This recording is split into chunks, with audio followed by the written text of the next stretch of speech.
শুক্রবারে ছুটির দিন তেমন কোনো কাজ থাকে না, তাই আমি সকালবেলা বাজারে যাই। নিজ চোখে দেখে মাছ মাংস কিনি।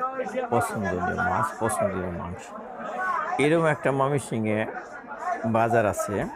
এটা নদীর পাড়ে, ব্রহ্মপুত্র নদের পাড়ে, কালীবাড়ি রোডে। এটা হচ্ছে ওই সিটি কর্পোরেশনের বাজার, কাঁচা বাজার। এখানে সবজি এবং মাছ টাটকা পাওয়া যায়। দেখুন এই যে মাছগুলোর যে কান্তা, এই যে নিঃশ্বাস নিতেছে, তার মানে এগুলি টাটকা। এই মাছগুলি জীবিত, নিঃশ্বাস নিচ্ছে। দেখে দেখে কেনা যায় যে এটা মাছটা পচা না। এবং দামও একটু কম অন্যান্য বাজারের চেয়ে। ফ্রেশ মাছ, মাংস।